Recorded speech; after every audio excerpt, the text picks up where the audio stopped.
Magandang araw na naman pong muli sa inyong lahat mga ka-vlog, boss, idol, regular viewer, silent viewer at kasama na rin po ang lahat ng mga OFW.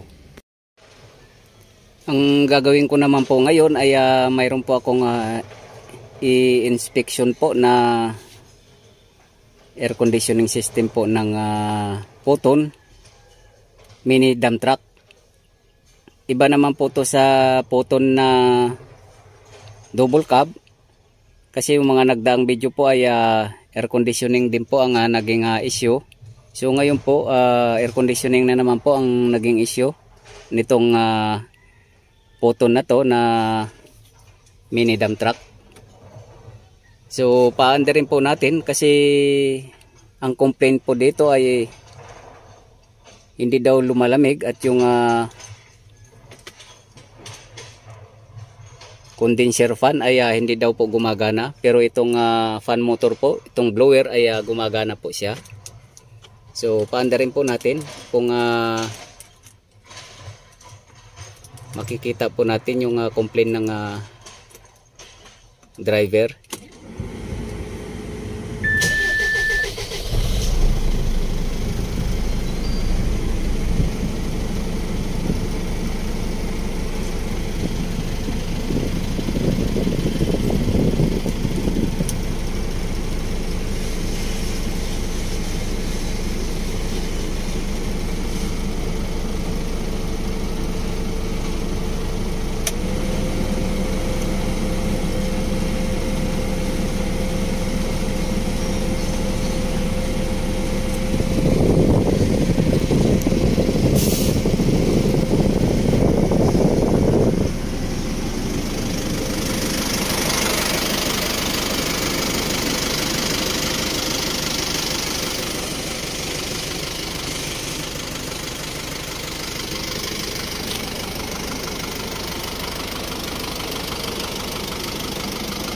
Foto.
So may nakita po akong problema dito ay nangangamoy preyon po. Parang may ano po siya, may singaw na refrigerant. At saka yung AC condenser po ay nagkaroon po ng bend.